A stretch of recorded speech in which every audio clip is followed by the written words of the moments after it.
11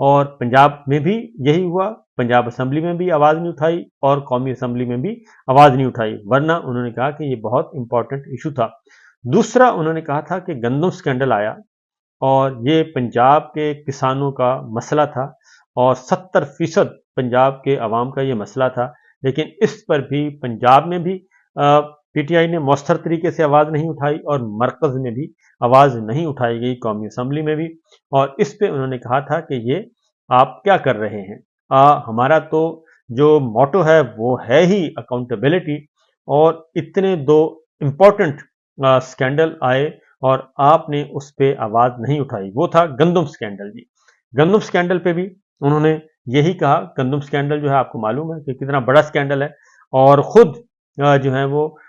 کاکڑ صاحب اور حنیف عباسی صاحب کے درمیان جو مکالمہ ہوا اور اب برسر عام ان کے نام لیے جا رہے ہیں مختلف لوگوں کے، مختلف رہنماؤں کے، اس میں پی ڈی ایم 1 بھی ملوث ہے، کاکڑ سرکار بھی ملوث ہے، پی ڈی ایم 2 بھی ملوث ہے، اس میں نگراں حکومت بھی ملوث ہے، اور یہ ساری چیزیں تو عمران خان صاحب نے یہ کہا کہ آپ نے ایسا کچھ نہیں کیا، جس کے جواب میں جی کل پھر قومی اسمبلی میں اس پہ آواز اٹھائی گئی اور قومی اسمبلی کے اجلاس میں اسد کیسر صاحب اور دیگر رہنماؤں نے آواز اٹھائی اور مطالبہ کیا، کیونکہ واقعتاً یہ بہت بڑا مسئلہ ہے اور بہت بڑا سکیم ہے، اور پاکستان کے پنجاب کے جو کسانوں کا معاشی قتل کیا گیا ہے اور لاکھوں کروڑوں خاندانوں کا معاشی قتل ہوا ہے، جس کی وجہ سے عمران خان صاحب نے کہا تھا۔ تو کل پھر آواز اٹھائی گئی اور وہ بات سچ ثابت ہوئی عمران خان صاحب کی، جب جوڈیشل انکوائری کا مطالبہ کیا اور پاکستان تحریک انصاف یعنی کہ سنی اتحاد کونسل دونوں کی طرف سے یہ مطالبہ کیا گیا،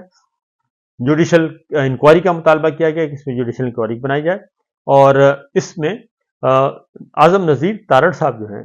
وہ انہوں نے مخالفت کی اس کی، کہتے ہیں کہ نہیں، اس کی ضرورت نہیں ہے، کہ دیکھیں یہ ہمارے گھر کا مسئلہ ہے تو ہم اپنی داڑھی کسی اور کے ہاتھ میں کیوں دیں، اور ہمیں یہ کام نہیں کرنا چاہیے، ہم پارلیمانی کمیٹی بنا لیتے ہیں۔ تو پاکستان پیپلز پارٹی نے بھی سنی اتحاد کونسل کا ساتھ دیا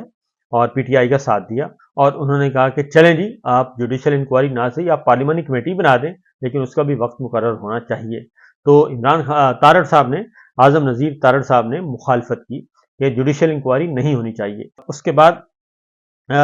اظہر مشوانی صاحب کے جو دو بھائی ہیں ان کو وہ لاپتہ ہیں، مسنگ پرسنز میں شامل ہو گئے ہیں، ان کا نام کر دیا گیا جی، اور دونوں پروفیسر ہیں، شعبہ تدریس سے منسلک ہیں، پروفیسر مظہر ہیں اور پروفیسر ظہور مشوانی ہیں، اور ان کو گزشتہ رات گھر سے اغوا کیا گیا، اٹھایا گیا ہے، اور اب باقاعدہ طور پہ ہائی کورٹ میں پیٹیشن فائل کی جا رہی ہے، اور پاکستان تحریک انصاف کی طرف سے بھی مطالبہ کیا گیا ہے لاہور ہائی کورٹ کے چیف جسٹس سے اور چیف جسٹس پاکستان سے کہ فوری نوٹس لیا جائے اور تعلیم و تدریس سے وابستہ دونوں غیر سیاسی شخصیات ہیں ان کی فوری طور پہ بازیابی ہونی چاہیے، اور جنگل کے قانون کی ملک جو ہے وہ جنگل کے قانون کی گرفت میں ہے۔ کل عمران خان صاحب نے بھی کہا تھا کہ ملک میں غیر اعلانیہ مارشل لا لگا ہوا ہے، کسی کی جان مال آبرو محفوظ نہیں ہے، کسی شریف اور بے گناہ شہری کی جان مال عزت اور بنیادی حقوق محفوظ نہیں ہے، اور اجتماعی سزا کا ہتھ کنڈا آج کی مہذب دنیا کے لیے بطور جنگی ہتھیار بھی قابل قبول نہیں، مگر جنگل راج حیوانیت کی گہرائیوں میں اتر کر ہر وحشت آزمائی جا رہی ہے۔ پاکستان تحریک انصاف کا حصہ ہونے کی بنا پر پہلے اظہر مشوانی کو جبراً لاپتہ کیا گیا، اور پھر پروفیسر ظہور مشوانی کو کم و بیش 5 مہینے تک جبراً لاپتہ رکھا گیا، اور اس سے پہلے اظہر مشوانی کے والد بزرگوار کو بھی ہر قسم کے شرم و حیا اور قانون کو بالائے طاق رکھ کر اغوا کیا گیا،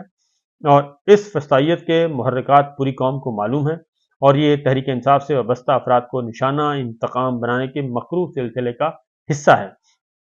لہذا معزز عدلیہ خصوصاً لاہور ہائی کورٹ اور سپریم کورٹ کے چیف جسٹس صاحبان